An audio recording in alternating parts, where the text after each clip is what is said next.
നമ്മുടെ വർക്കിൻ്റെ ഇതാണ് ഫുൾ വേവ് റെക്ടിഫയർ അല്ലെങ്കിൽ ബ്രിഡ്ജ് റെക്ടിഫയർ.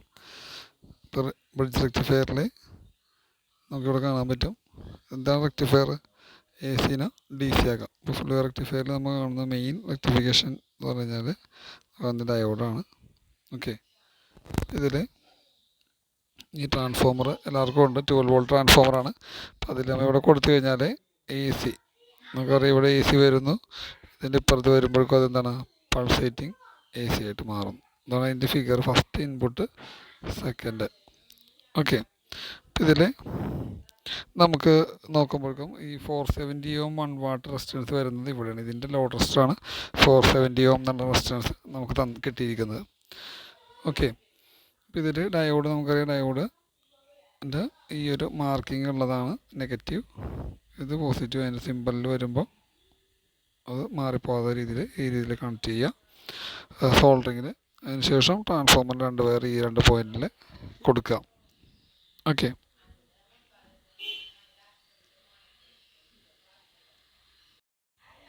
ഇതിൽ നമുക്ക് നോക്കിയാൽ കാണാൻ പറ്റും ഈ വേവ് ഫോം.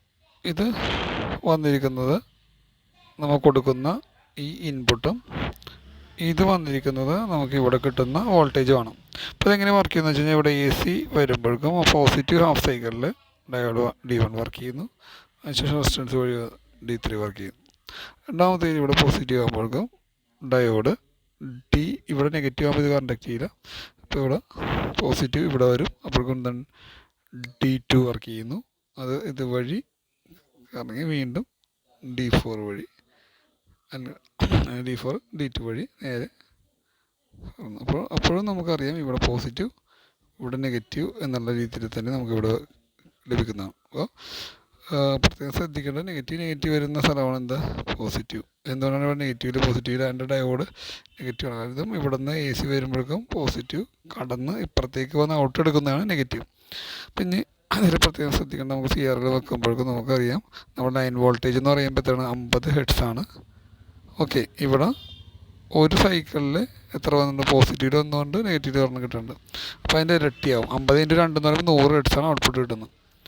ഓക്കെ, ഇത് ഓർത്ത് വെച്ച് ഇത് നമുക്കറിയാവുന്നതാണ്. ഞാനൊന്ന് പറഞ്ഞ ഇത് നോക്കുക. ഞാൻ പറഞ്ഞ ഈ result column main supply voltage നമുക്കറിയാം ഈ 230 വോൾട്ടാണ്. ഇവിടെ നമുക്ക് വരുന്ന വോൾട്ടേജ് 230 വോൾട്ടാണ്. ഇവിടെ സെക്കൻഡറി വോൾട്ടേജ് നമുക്കറിയാം എത്രയാണ് 12 വോൾട്ടാണ്. ഓക്കെ, ഇവിടെ കാൽക്കുലേറ്റഡ് വാല്യൂ എന്ന് പറയുമ്പോഴേക്കും നമുക്ക് ഇവിടെ കാണുന്ന പോലെ ഇവിടെ 12 വോൾട്ട്, ഇത് 230 വോൾട്ട്. കാൽക്കുലേറ്റഡ് വോൾട്ട് എന്ന് പറഞ്ഞാൽ ഈ RMS ഇൻറ്റു 0.9. അപ്പോൾ 12 × 0.9 എത്ര വരും? 8 9 1 10 10.8 വോൾട്ടാണ് നമുക്കിവിടെ കാൽക്കുലേറ്റ് ചെയ്ത് കിട്ടുന്നത്. എത്ര വോൾട്ടാണോ മെഷർ ചെയ്തത് അതിൻ്റെ. ഇത് നമ്മൾ മെഷർ ചെയ്യുമ്പോൾ ചിലപ്പോൾ ഇത്തിരി കുറവുണ്ടാകും. അപ്പോൾ അത് നമ്മൾ നോക്കുമ്പോൾ ചിലപ്പോൾ 10 വോൾട്ടായിരിക്കും. ഓക്കെ, പിന്നെ ഇവിടെ നമുക്ക് നോക്കിക്കഴിഞ്ഞാൽ കാണാൻ പറ്റും എന്താണ് മെഷേർഡ് വാല്യൂ നമ്മൾ ചെയ്യുമ്പോൾ 10 വോൾട്ട് കിട്ടുന്നത്. പിന്നെ ഡിഫറൻസ് ഇത് 10.8ഉം 10 ആകുമ്പോഴേക്കും 0.8 വോൾട്ട് വ്യത്യാസം. ഇനി ഇവിടെ നിന്ന് ഇങ്ങോട്ടുള്ളത് CROയിൽ നോക്കാണ്ടാണ്. CROയിൽ നോക്കുമ്പോൾ പീക്ക് വാല്യൂ എന്ന് പറയുമ്പോൾ നമ്മൾ ചെയ്യേണ്ടത് ഇതിൽ നമുക്ക് നോക്കാനുള്ളത് ശ്രദ്ധിക്കാം. ഇവിടുത്തെ ഈ 2 പോയിൻ്റ് ഇവിടെയുമായിട്ട് നമുക്ക് കൊടുക്കാം. കാണിച്ചു തരാം. ഇതിൽ ഇവിടെയുമാണ് CRO കണക്ട് ചെയ്യേണ്ടത്.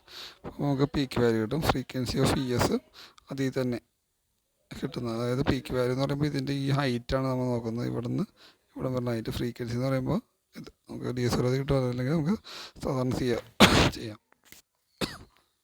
പിന്നെ വരുന്നത് ഫ്രീക്വൻസി ഓഫ് പൾസേറ്റിംഗ് DC. അത് റെസിസ്റ്ററിൻ്റെ ഇപ്പുറത്തുമായിട്ട് നമുക്ക് നോക്കണം. അപ്പോൾ നമുക്കറിയാം എത്രയാണ് വരുന്നത് 50 ഹെർട്സ്. അതിൻ്റെ ഇരട്ടി. കാര്യം എന്താണ് ഇവിടെ നമുക്ക് കിട്ടിയിരിക്കുന്ന വാല്യൂ എന്ന് പറയുന്നത് ഒരു പോസിറ്റീവ് നെഗറ്റീവ് കൂടിയാണ് ഒരു ഹെഡ്സ് വരുന്നത്. അപ്പോൾ അങ്ങനെ 50 കൊണ്ട് 50 ഹെഡ്സ്. പക്ഷേ ഇവിടെ പോസിറ്റീവിൽ ഇവിടെ ഒരെണ്ണം കിട്ടി, നെഗറ്റീവിൽ ഒരെണ്ണം കിട്ടി. അപ്പോൾ അത് ഡബിളായി 100 ഹെഡ്സ് ആയിട്ട് നമുക്ക് മാറി. ഓക്കെ, ഇതാണ് ആ വ്യത്യാസം.